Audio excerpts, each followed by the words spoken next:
Hey guys, I'm back. One of the last videos that I did was me going through my whole detailed nighttime routine. Today I wanted to show you how I take my braids down. As I mentioned, this is what I do pretty much every day from wash day leading up to the next wash day. I go through this like whole routine. So I'll link the video so you could check it out in the cards. I'll also have some information in the description box. This again is what works for me. I'm not saying this is a hard fast rule for all naturals, being as though I have like that kinkier texture 4C hair. My routine has to be a little bit different, and it's basically trial and error. So before I get started, if you can please like this video. Well, I guess you should wait to like it, right? Or subscribe. That's all I'm asking.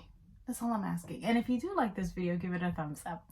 All right, so as I mentioned before, I go through this whole, I do the lock method. So on wash day, I do my leave-in, and it's followed up with my oil and also some kind of like a hair pudding or some kind of custard or something like that. I usually use creamier, textured products versus the gels. That just works better for me. I like the way it feels. It gives me a light hold.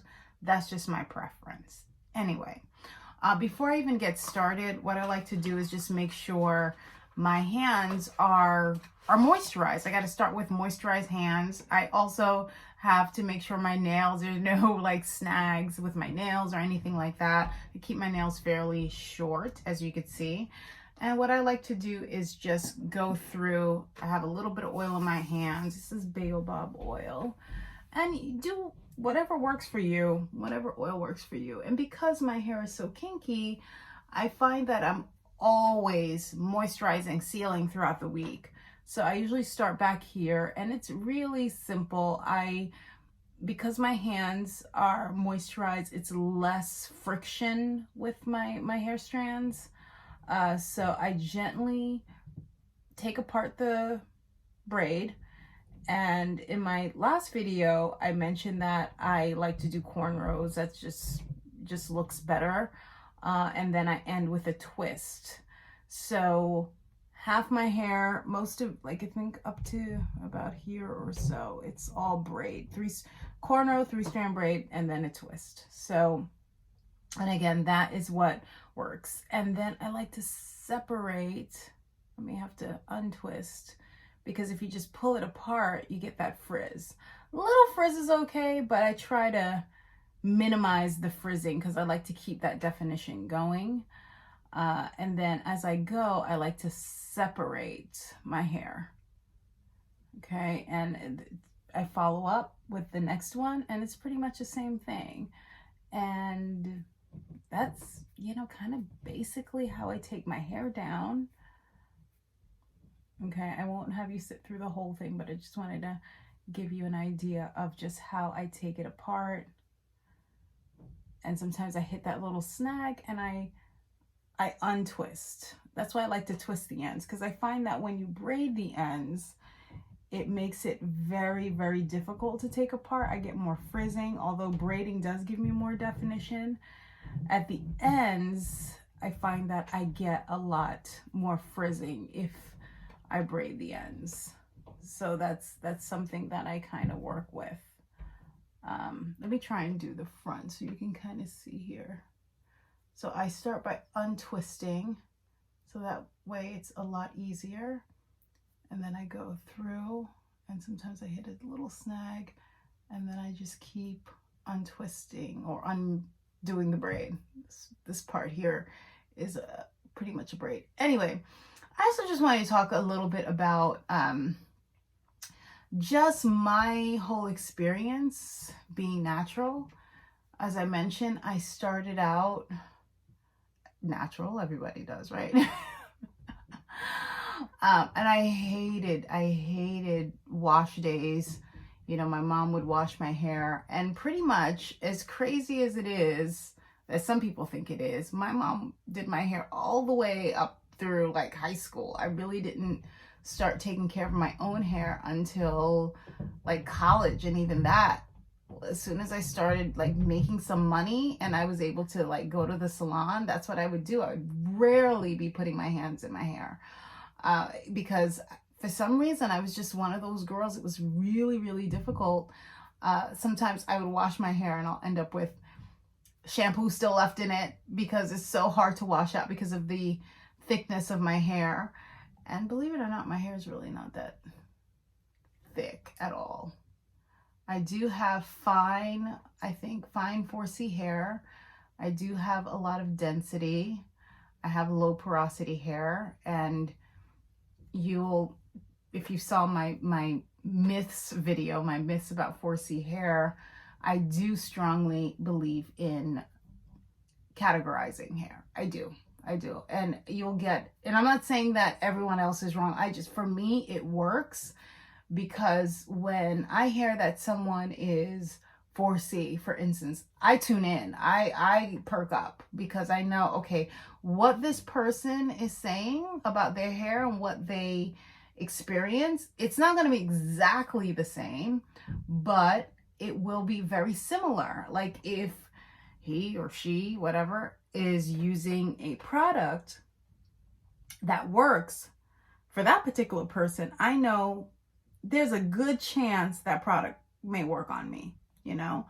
The only difference is, you know, you have 4C hair that's quite dense, you have 4C hair that's quite thin, you have 4C hair that is high porosity, whatever the case is. They're different, I don't know, categories, subcategories of natural hair. And that's what I look for, because I ain't gonna lie, in the beginning, when I started this journey back in like 2012, I kid you not, I was looking at girls with like 4A, 3C. I'm trying them things. I'm like, why isn't it working for my hair? It's because we have different textures. And then, you know, you have some people who say, okay, porosity, that's all that matters, porosity. Well, somebody with 3C hair with like low porosity, that's still not going to help me. It's just still not. There's nothing that person can do to help me say, okay, let me try that. That's going to work for me. It's just not. I do watch those videos though, I'm not going to lie, because my kids have, I think my daughter may be more like a 3B. There may be some 3A in there. She's in the 3 category, both my kids. I will watch those videos particularly for them.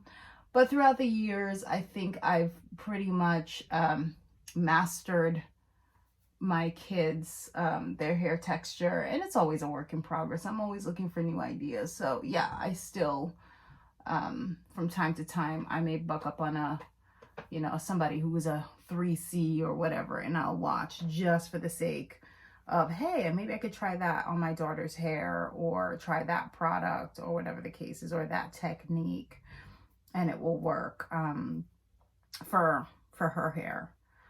So that's what I do. And basically, the one thing I do feel is that when it comes to shampoo, we can all use the same shampoo for the most part.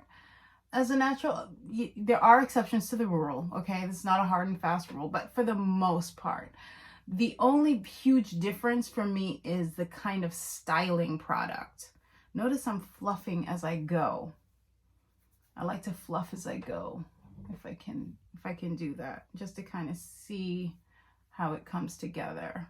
And it may look a little piecey now, but throughout the course of me fluffing and going, it does add volume. And I like to rebraid every night, because I know some may consider it like more manipulation, but I work, so I don't have the luxury. That didn't sound right. I work. I'm sure you do too.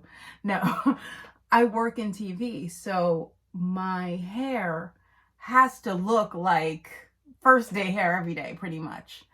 I haven't tried it yet, but I'm thinking of experimenting a little bit and leaving it for a couple of days without redoing it. I don't know if I'm there yet because I don't like how it looks the second day on camera. It shrinks up a little bit more. It may get a little frizzy depending on how much humidity is in the air. I like when my hair is freshly unbraided or untwisted. That looks a lot better on camera. It feels better as well. For me, it's no big deal to rebraid or retwist at night. I just really am careful about the technique that I use, and I make sure that I'm not combing it. So in other words, I would rebraid, I will section it with my fingers, literally. I may spritz a little bit of my moisturizing spray. Some days I seal it in with an oil, and then that's pretty much it. And then the next morning it's dry again, and you know, I do this and I unravel, and it just, I feel like it just looks so much fresher. It looks fresh. There's less tangles that I'm dealing with, and it's a matter of time. And yeah, I know we don't all have the time to do this. I certainly, for a very long time, I have 2 kids, they're young. I'm married, I gotta make dinner, I got all this stuff, I work full time. So, you know, time is of the essence, right? So we do what we can. I think, you know, bottom line, you gotta kind of do what works for you, as I like to say. This works for me. And, you know, at the time when it doesn't, then I'll switch it up. I'll switch it up and I'll try something else. But right now, this works for me. And on my weekends, I let it kind of hang out. Then I let it go. And it'll shrink up a little bit. And, you know, not necessarily get more volume, but I guess you could say that. It gets a little bit, may get a little frizzy. For the most part, it does. The curls do hold up. It just depends on how much moisture is in the air. And it just, to me, just looks better, if that makes sense. Because I've had people say, you do that every day? And I'm like, yeah. And as I go, I have a little pick here that I may use to fluff as I go to get away the pieces to make it, you know, and then throughout I'll separate. Like this looks a little big, a little too clumpy. I'll separate as I go. Yeah, and that's it. And whenever I feel like the ends are still too clumpy, I separate. And this, I mean, I'm doing it now. It's taking me probably a little longer, but this usually, the takedown, 15 minutes, you know. Again, it really doesn't take too long, and it lasts throughout the day. I can kind of, you know, not worry, especially on really good days. So, but yeah, my hair has been, it's been a journey. It's certainly been a journey. I'm still learning. Untwisting there. Getting rid of some of the clumps just to give it a little bit more. And I find that I have to wear my hair stretched. There is no way I can leave this house with my hair in a shrunken state. First of all, it becomes a teeny weeny afro. It's like that. It goes from this to that, or like this to that. And I just will not do it. I just won't. Unless, you know, I'm on vacation, I go to the beach and I get my hair wet or whatever, which is not gonna happen right now in these times, right? But I do it because I like the way it looks. That's I'm not gonna lie about that. I like the way it looks when my hair is stretched out. But the most important reason why I do not wear my hair in a wash and go shrunken state is because I will get so many knots. It's unbelievable. And then to comb them out and to try and get them out and having to cut out more single strand knots, to me, it's just not worth it. So wash and goes will work well with my kids. My son, he wears a wash and go. My daughter, I don't even do wash and goes on her as much, to be honest. because it just gets knotty. It gets matted. And for her, it's because, honestly, it's because, you know, she's kind of young and it just is easier for her to wear her hair in braids. She moves around a lot. So I am very careful, and her hair is very long. I just trimmed it, but her hair is literally down to her butt. So with her hair, I try to just make sure that it's moisturized. Moisturize it every day. I also wet it a lot. She'll go in the shower and I say, hey, wet your hair before you come out. And then we'll, you know, moisturize. I may or may not do the lock method on her hair. For the most part with her, it's just leave-in and an oil on top of it. You know, a light oil. I use like a baobab. I mean, it's literally this thin. Because my hair as well, I use heavy oil. Like I'll use a castor oil, which is a little heavier. I'll do that, but that's really it. Because my hair can kind of handle it much more than theirs.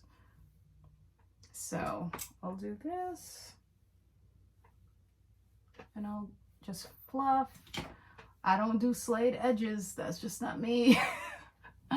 So I'll just fluff and fluff and fluff until I get the desired look. I notice now my hair is growing a little bit more. So it's falling a little differently. Sometimes I'll part it off to the side and kind of have it more hang like this way. But today it looks like it wants to go this way. So I'm just going to let it go that way. I feel like the longer it gets, the more like it changes a little. And then I'll have a brush. I usually don't brush my hair, but I'll just, see, all I do with my roots, my edges. That's all I do. Or I'll use a rat tail comb, but I just kind of brush it up that way. I don't do like the edge control stuff. My edges are very sparse as it is. It's all to them. Look at that. That's it. Like that. And then what I'll do is I'll like kind of, this is my makeup brush because I have makeup on. I'll just touch up my makeup because it's like kind of a little all over the place. So I'll powder. I'll get dressed in a little bit. I'll let my hair kind of marinate. And this is it. This is all I do every day. And then after a while, it kind of just falls on its own. It does its own thing. Sometimes I may even bend over, give it a good shake. I don't go crazy with the pick, but it does kind of lift the roots a little bit. I may even go in here. And that's really it, guys. This is it. So I'm happy with what it looks like. And I'm ready.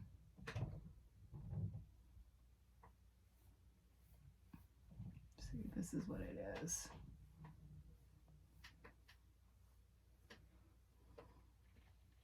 And then interestingly enough, because I often stand in front of the green screen, so my end, sometimes it kind of does this little sticking out thing. And what I do is I just go over it like this. I fluff it out. I fluff it out like that. But then I do like a ooh to kind of smooth it down. Does that make sense? Just so there are not a lot of pieces back there. Because sometimes, you know, you stand in front of a green screen, it's like you see the see-through.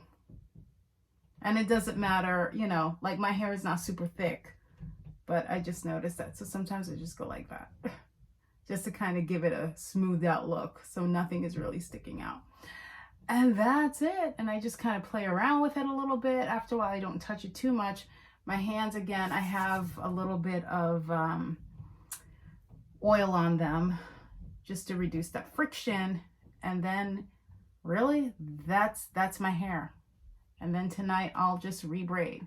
So thanks, guys. I hope you enjoyed this little chat. I'm just going to put my earrings on, finish up my makeup a little bit, and put on some clothes, and I'm good to go. So I hope you enjoyed this video. Please give it a thumbs up. Please comment and subscribe. Share your hair routine. I would love to know what you go through every day. And I will see you in the next video. Bye.